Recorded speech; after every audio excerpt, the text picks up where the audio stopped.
when I go into a poll, after people hear what I'm saying, I do really well if people think I'm running. Now, one thing is nobody thinks I'm running. Right.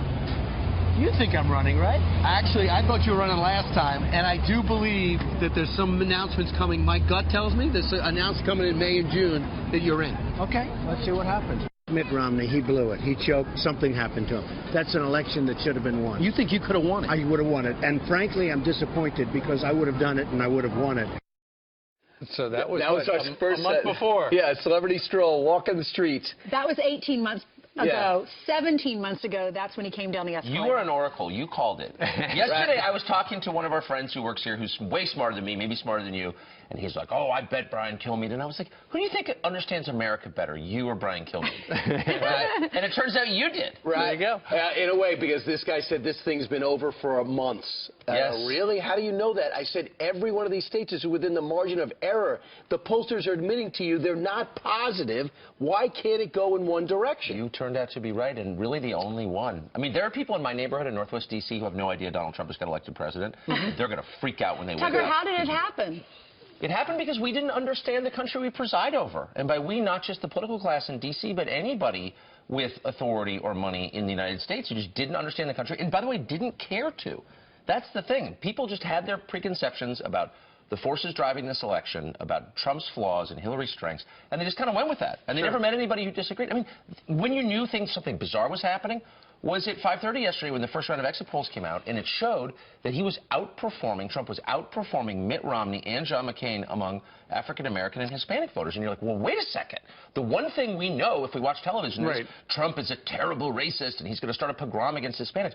Well, he's actually doing better than Mitt Romney did among Hispanic voters, so maybe we're missing this. But the first round of exit polls ultimately proved to be wrong. And this is much like what happened over in... But that part was right. That aspect of it was ultimately it looked like she was actually going to win early on, and that's what all the networks were feeling. By 11 o'clock last night, they were probably going to call it. But it's kind of like our Brexit moment. The polls were wrong. Yes. There were a couple of polls that got it right. Investors Business Daily was right. Rasmussen was right. The USC poll was right. LA Times. But the big polls were wrong. The Washington Post, NBC, Wall Street Journal, all wrong. But the contempt that the people analyzing this election had for anybody with an alternative point of view. I mean, it was like you were denying evolution or something, seriously, because their preconceptions were so strong they couldn't break out of them. But just like Brexit was not about Nigel Farage, as impressive as he is, this is not entirely about Donald Trump. This is a reaction against the people in charge.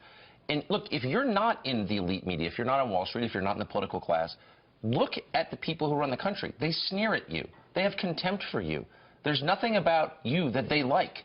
And you resent that after a while. This is a democracy. Like, the average person can vote, we just learned last night. Well, I'm going to add to that. Celebrities. Yeah. Well, every celebrity, whether they're performing with Hillary Clinton, they're going tweeting or campaigning for her, many of which foolishly said they're going to leave the country if he, in fact, wins.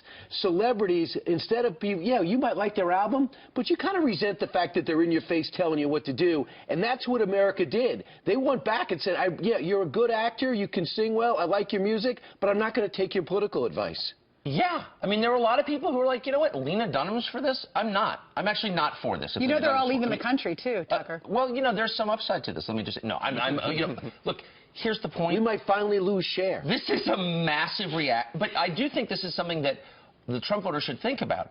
Every power center in American life is arrayed against Trump. It's there needs to be some kind of reconciliation to some extent, because there's nobody with a hand on the lever of power who was for this, and I'll be really interested to see the reaction this morning. It's not just the Democratic Party. It's not just Hillary. I don't know what you mean. What do you mean there's no one on the lever of power? I mean that everybody at the top levels of American business, in finance, in the arts, in academia, I just can't overstate it.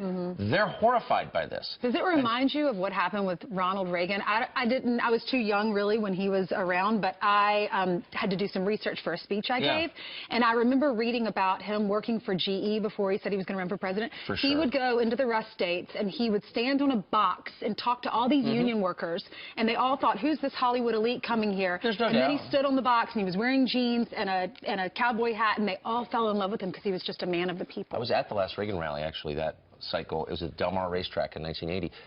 It's different in this sense. Reagan was a two-term governor of California, and you sort of knew what he thought, and, you know, the elites despised him and sneered at him and thought he was stupid, but in the end, he was a known quantity to some extent because he was a seasoned politician.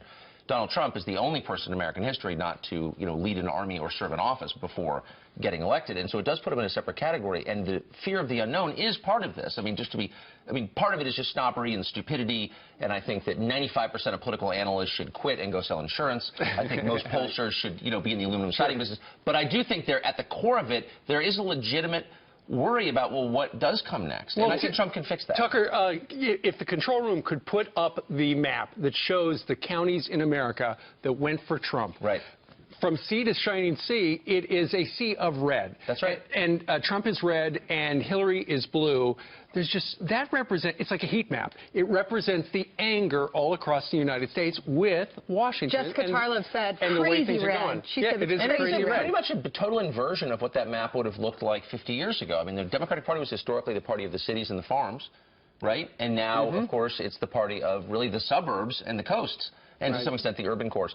But everything else is Republican. This is a real challenge. Last night in the exit polling, and I think this is true, 97% of people who voted for Hillary Clinton described Donald Trump as scary. And 94% of people who voted for Trump described Hillary as scary. So there really is a real divide here. One of my neighbors just called me last night and said, I'm selling my house. Well, this what? Is... I'm down. Because of this? Right. I think Northwest D.C. is going to... Look, Northwest D.C. is about the business of government. It's about lobbying, of course. It's about, you know, elected office. It's about working in the agencies. Well, why are they selling their house? Where are they going to go? I'm just saying the emotional reaction is overwhelming. Right. They know that Trump is a threat to them. Right. To their monopoly on power, and they're really upset. A lot of people moving out because you're getting your own show in Washington. Let's be honest, Tucker. But the other thing I think is important, there's so much time to analyze. This is what you're going to hear throughout the day. If it wasn't for WikiLeaks, and if it wasn't for Comey, she wins. The other thing that could happen, which is going to be fascinating, since Donald Trump owes so few people so little, he will be free to do whatever the heck he wants to get done. And who knows, his first call might be the people he likes who are on the Democratic side, or people that work with him on the Republican side. And you might get this thing happening where things get actually done because he's not really dug into party politics. I think that's a really, really wise point. And to your first point, look, I hate to beat up on people who just lost, and I'm not going to beat up on Hillary. I'm just going to make the obvious point that this is a populist year. We knew that going in.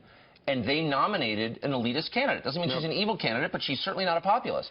And they did it because the elites in their party rigged the system. That's what parties exist to do, to rig systems. And they succeeded. The Republicans tried to rig the Republican system nominating process, and they failed. And Donald Trump became the nominee. They didn't try to rig it. I think they left it really level, and that forced 17 people to think they actually thought that Jeb Bush raised $125 million before it even started as a way of saying to everyone else, you'd be insane to jump in. But Reince didn't give him that money. No, that's true. Reince is going to be joining us 50 minutes from right now. By the way, in the last 1 minute's worth of sound biting, we just received word that Hillary Clinton currently is leading with the popular vote.